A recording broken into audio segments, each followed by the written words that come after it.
Sir আসসালামু আলাইকুম। হিমি।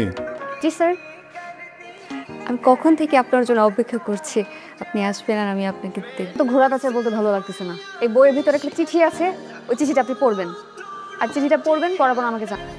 আপনার এই ছেলেটা ওয়েস্ট, গার্বেজ, অযোগ্য।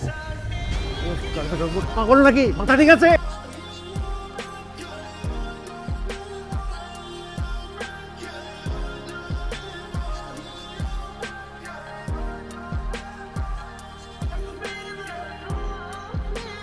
স্যার আসসালামু আলাইকুম। স্যার তো দেরি হলো। বাসটা আসার কথা 4:58 বাজে। আপনি শুধু আপনার রাস্তায় দেখলেন, কিছু মানুষের অপেক্ষা দেখলেন না। কি? আমি কখন থেকে আপনার জন্য অপেক্ষা করছি, আপনি আসবেন আর আমি আপনাকে দেখব। সরি, মানে পড়া দেবো, পড়ে দেবো। বই দাও।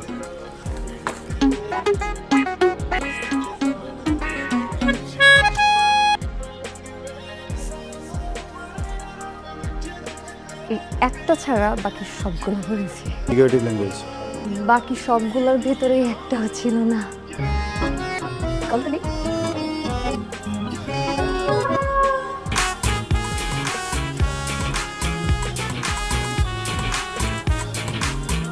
তোমাকে ব্যথা দিই কি দিছি?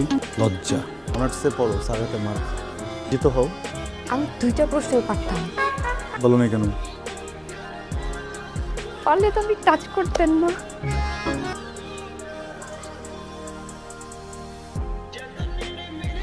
আজকে পৃষ্ঠা থেকে ধরেন না। চ্যাপ্টার পৃষ্ঠা থেকে ধরেন না আজকে। পৃষ্ঠা নাম্বার পেজ।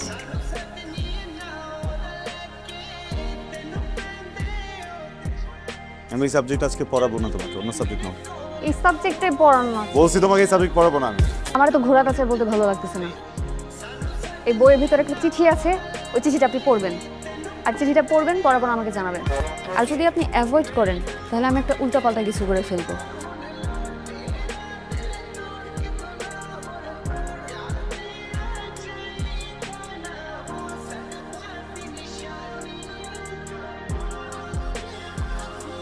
ওকে দিলে না আমি চিঠিটা পড়তে পারবো না।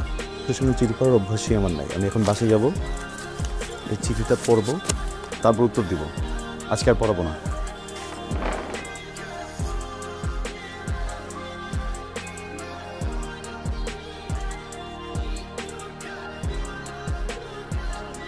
স্যার আমি জানি আমি ছোট, আপনি আমাকে ছোট বলে আমার অনুভূতিগুলোকে উড়িয়ে দিতে পারেন, সেটা বড় বিষয় না। স্যার বড় বিষয় হলো আমি কি সারা জীবনে ছোট থেকে যাব? দেখেন 4 লাইনের জীবন লিখতে লিখতে শেষ হয়ে গেল। এই 4 লাইনের জীবন একটা মানুষের স্বপ্ন কি পূরণ হতে পারে না? আমি আপনাকে ভালোবাসি sir, please accept my love. Please আপনি আমার আম্মুকে একটু বলেন প্লিজ। আমাকে তুমি একটা চিঠি দিয়েছো, এই চিঠিতে লেখা আছে তুমি আমাকে পছন্দ করো। দেখো আমি, তুমি সুন্দর, এত সুন্দর মেয়ে আমি আমার জীবনে কম দেখেছি। বিশ্বাস করো পৃথিবীর যে কোনো পুরুষ তোমার এই সৌন্দর্যে প্রেম করতে পারত, কিন্তু আমার কাছে তো তুমি অন্যরকম, কারণ আমি তোমার শিক্ষক। একজন শিক্ষকের কাছে তার স্টুডেন্টরা সন্তানের মতো। আমাকে মাফ করে দিও, আমি কখনোই নিজের ছাত্রীর সাথে প্রেম করতে পারবো না। এটাই আমার পারিবারিক শিক্ষা, আমার সামাজিক শিক্ষা। ইতি, তোমার স্যার। ছিল তোমার চিঠিটা আমি পড়লাম, বস্তু ভালো, লেখা ম্যাচুরিটি আছে তোমার, সব ঠিকঠাক।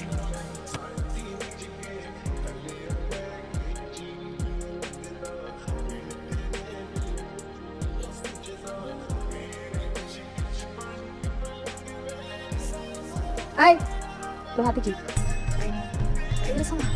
কিছু না হলে মুখের উপরে এরকম চাপতে আসিস কেন? যেটা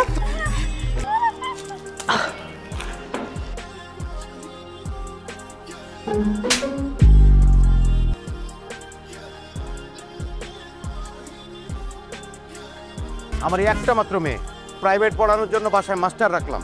মাস্টার আমার মেয়েরে প্রপোজ করছে, এটা তো ভাই ক্ষমা করা যাবে না ভাই। জয় তো রে রফিক সাহেব, বসেন বসেন প্লিজ বসেন। আমার তো মান সম্মান সব গেল, এর একটা সমাধান দিয়ে যান আপনারা। যা ছেলেটা লেখছে ভালো কিছু লেখে নাই, তবে একটা কথা চিঠিতে লেখা, আপনার মেয়েও কিন্তু ওকে একটা চিঠি দিছে। আপনার মেয়েও কিন্তু দোষী। এখন আপনি চিন্তা করে দেখেন কি করবেন। একটা বিহিত আপনারা করে যান।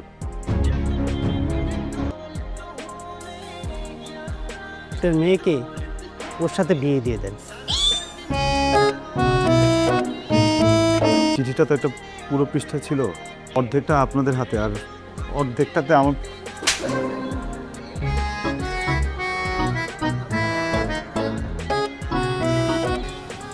কি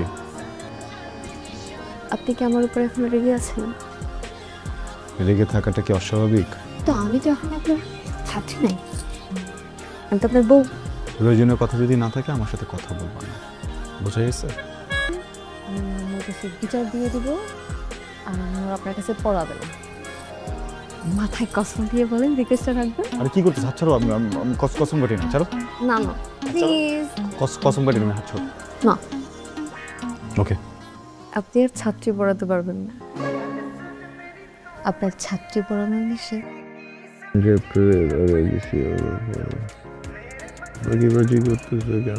তুমি কি পাগল? হ্যাঁ, এটা কি তোমার আম্মুর বাসা? ভুলে গেছো আমি তোমাকে বিয়ে করে আমার বাসায় নিয়ে আসছি, তুমি আমার বউ। তোমার আম্মু পড়তে দিবে না, এটা কি বলো তুমি?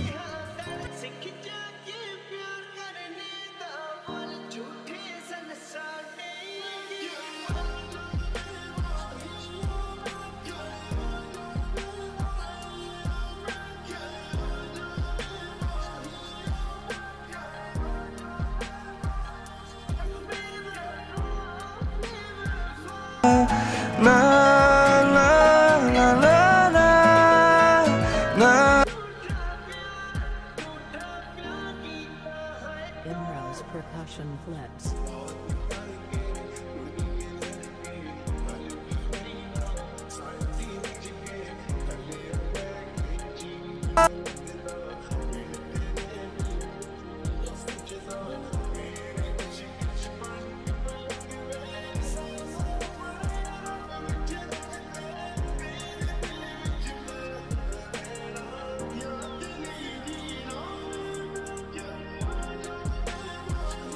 তোমাকে একটা কথা বলি, তুমি তো এখন আমার স্ত্রী, অনেক ভালোবাসো আমাকে, আমি বুঝি। কিন্তু আমি একটা স্টুপিড খারাপ মানুষ, এই জন্য তোমাকে অ্যাভয়েড করছি এতদিন। আর কখনো করব না। একটা কথা কখনো বলিনি, বলবো? তুমি মাঝে মধ্যে বলো না মার বাড়িতে যাবা, আমি তো যেতে দিই না। কি বলি, বাসায় কে থাকবে, কালি বাসা রেখে যাওয়া যাবে না। সারা জীবন একাই থাকছি, এই বাড়িটাও তো সবসময় খালিই ছিল। আসলে রাতে ঘুমানোর সময় তোমার গন্ধ নাকে না আসলে না এখন আর ঘুম হয় না। কি মনে হয় জানো, মনে হয় প্রচণ্ড শীতে কেউ শরীরে কম্বল দিয়ে। আমি তোমাকে অনেক ভালোবাসি, অনেক। তুমি প্লিজ কখনো 1 মিনিটের জন্য কোথাও যেও না। যদি কোথাও যেতে হয় আমাকে ব্যাগে করে নিয়ে যেও।